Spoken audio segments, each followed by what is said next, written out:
Et merci Ismaël pour ces premières infos compo. Et oui, la reprise de la Ligue 1. Et ici, on est ravis de retrouver Bollaert, sa ferveur, sa petite pluie. C'est le petit pot de bienvenue, évidemment, ici dans le Nord. Comme à chaque fois, ravis de retrouver aussi Benjamin Nivet qui nous accompagne aujourd'hui. Comment ça va? Ça va très bien, merci Leslie, ravi.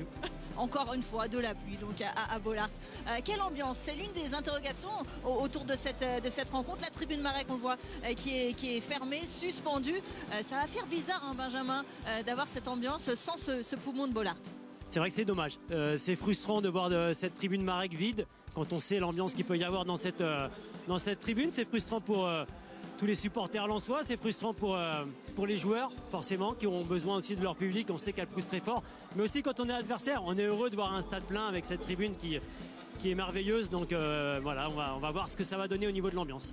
Tribune Marek suspendue suite au craquage massif de fumigène, on le rappelle, c'était lors du derby face à Lille, donc une ambiance amputée de son poumon et un vrai coup dur. On a posé la question à Pierre Sage en avant-match, donc un RC Lens affaibli aujourd'hui.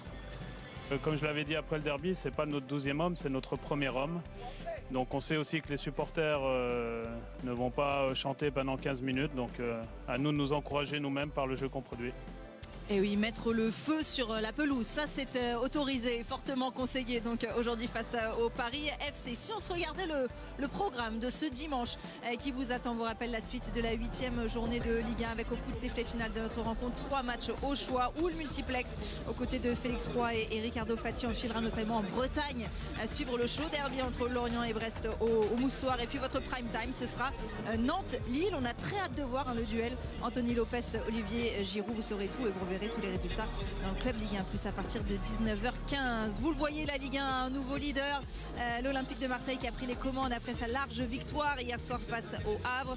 Paris et Strasbourg neutralisés, Lyon a perdu, Monaco n'a pas gagné, du coup occasion idéale pour Lens de monter sur le podium, en tout cas à hauteur du podium en cas de victoire aujourd'hui. Les 100 qui sont en 7e position avec 13 points, le Paris FC en 9e position à seulement 3 longueurs des Lensois. Et on le voit, cette deuxième partie de tableau, Metz, Lanterne Rouge qui n'a toujours pas remporté le moindre match dans cette Ligue 1, seulement 2 points inscrits au compteur. On en vient à notre rencontre, donc Lens face au Paris FC, et forcément après la trêve internationale on voulait parler d'un homme, Florian Thauvin, qui a vécu une trêve idéale, de retour en bleu après 6 années d'absence, forcément caméra braquée sur lui à l'échauffement aujourd'hui, buteur dès son 2e ballon. Ce n'est jamais anodin, Benjamin. Quel impact ça a pu avoir sur lui et sur le groupe lensois? Déjà sur lui, ça a dû avoir un impact forcément important. Ça doit le booster, cette sélection en équipe de France, en plus avec ce but dès son entrée en jeu. Mais on le retrouve beaucoup mieux physiquement depuis ce derby contre Lille, avec ce but aussi magnifique qu'il avait marqué. Ça a dû être déjà un premier déclic. Après, il a enchaîné les très bonnes prestations. On le sent vraiment très bien physiquement. Physiquement, il est très bien. Donc du coup, après, il peut mettre son jeu. Il est à l'aise techniquement. Après, dans les dribbles, dans les percussions, il va encore plus oser, plus aussi faire des différences. Mais l'impact qu'il peut avoir aussi sur l'équipe dans le vestiaire, ce rôle de leader qu'il doit aussi avoir, apporter aux plus jeunes, de par son expérience. Et puis aussi prendre le lead au sein du vestiaire dans les moments qui sont un peu plus difficiles. Justement, ce boost de confiance, on l'a vu prendre la parole aussi dans le vestiaire bleu. Alors on a posé la question à Pierre Sage, quelle place occupe Florian Thauvin au sein de ce vestiaire lensois? Écoutez sa réponse. C'est complètement naturel chez lui. Aujourd'hui, c'est un joueur qui a 32 ans, il est donc en mesure d'aider les autres. C'est pas quelque chose de calculé, c'est vraiment un leadership naturel qui se dégage chez lui depuis, je pense, son passage au Mexique. Il est revenu ensuite en Italie, il a eu des responsabilités, le capitanat. Il a toujours eu des responsabilités dans le jeu qu'il a assumé. Donc l'âge, le capitanat plus le bon joueur font aujourd'hui qu'il parle aisément. Et oui, Florian Thauvin et ce rôle de leader au sein du RC Lens. C'est vrai qu'il y a eu des critiques sur sa légitimité à prendre la parole au sein du vestiaire bleu. Ça a pu l'affecter peut-être aussi, Benjamin. Mais il est légitime, c'est vrai qu'il est légitime. Après, les critiques, elles sont extérieures. Je pense que l'intérieur du groupe, c'est ce qui est plus important pour lui. Et c'est vrai que pour être un leader, il faut être légitime. Donc il l'est sur le terrain par son attitude, ce qu'il démontre aujourd'hui. Après, il faut l'être aussi à l'extérieur, dans le vestiaire, être exemplaire aussi à l'entraînement, toutes ces choses-là. Et je pense que c'est un joueur de grande qualité, mais aussi très professionnel surtout. Florian Thauvin, donc de retour dans le Nord, qui va retrouver une vieille connaissance aujourd'hui au sifflet. C'est Gaël Angoula, arbitre principal, et c'est pour le moins atypique. Smaïl, expliquez-nous.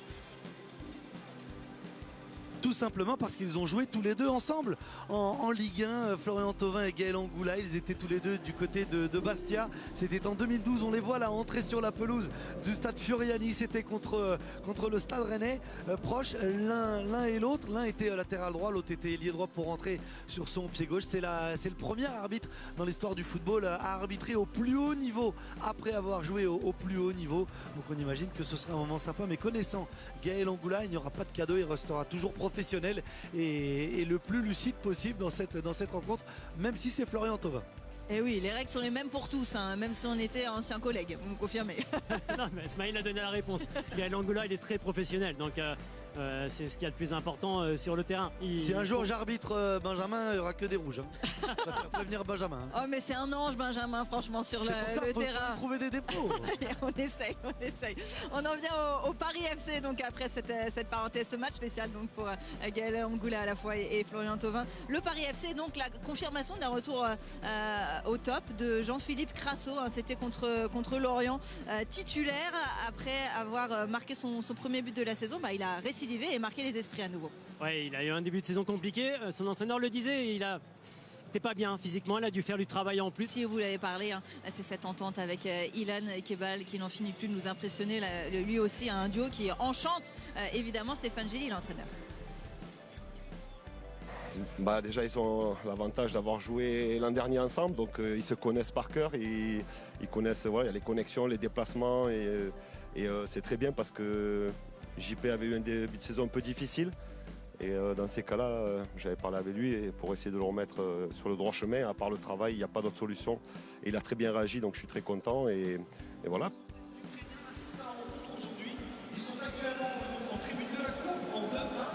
Jean-Philippe Crasso et Ilan Kebal, très en jambes côté parisien, capable de faire basculer un match quand les Lensois ont pris une mauvaise habitude. On va y revenir, hein, celle de ne pas terminer les matchs à 11 contre 10. On attend la fin des différents échauffements. Mathieu Idol qui sera avec nous d'ici quelques instants, à voir ses dernières sensations avant ce match donc face au Paris FC. On peut l'évoquer avec vous, hein, d'ores et déjà, Benjamin, en attendant Mathieu Idol, donc cette fâcheuse habitude donc de ne pas terminer ces matchs à 11 contre 10. Oui, c'est vrai que quand on est joueur, on préfère jouer à 11 contre 11 parce que c'est vrai que c'est compliqué. À 10, il faut faire redoubler d'efforts pour obtenir des résultats. En tout cas, les Lensois l'ont très bien fait parce qu'un nul, une victoire, mais forcément, il se passerait bien de ces matchs, en tout cas à 10. Et ce qui était intéressant, c'est qu'ils ont continué quand même à attaquer, notamment à Rennes où ils ont été très performants offensivement, en se créant énormément d'occasions. Donc ça doit aussi leur servir aussi pour la suite parce que cette équipe de Lens est vraiment très performante depuis le début de saison, mais surtout en attaque rapide. Il va falloir voir un petit peu plus en attaque placée. Ce soir, ça va être sûrement le cas face au Paris FC. Oui, les bons choix, la bonne gestion d'infériorité numérique par Pierre Sage. On va les voir d'ici quelques instants, mais ils ont fait plus que résister finalement. Hein, c'est pas juste limiter la casse, c'est continuer d'attaquer malgré cette infériorité. Oui, bien sûr. Ils sont allés chercher un très très bon nul. Ils auraient pu l'emporter à Rennes. Et derrière, à Auxerre, en toute fin de match, grâce à des entrants qui ont fait la différence, ils ont réussi à aller chercher cette victoire. Et si le plus sage finalement ce n'était pas de ne pas terminer à 10 contre 11, ce serait bien. C'est pas Mathieu Hudol qui me contredira pour ça. Comment vous vous sentez au sortir de l'échauffement et avant de rejoindre le vestiaire? Bien, on a hâte de retrouver la compétition après cette trêve. Et on a à cœur de faire un gros match et de gagner parce que à la dernière trêve, quand on est revenu, on n'a pas su le faire, mais là c'est important pour nous de continuer positivement. À quoi vous attendez face à cette équipe parisienne? C'est une équipe joueuse, une belle équipe qui fait de bonnes choses depuis le début de saison. On a vu leurs points forts, maintenant ça va être à nous de contenir ça, mais aussi à nous de produire un bon jeu et d'aller chercher cette victoire. Merci beaucoup Mathieu, on vous laisse aller rejoindre le vestiaire donc avant le coup d'envoi de cette rencontre.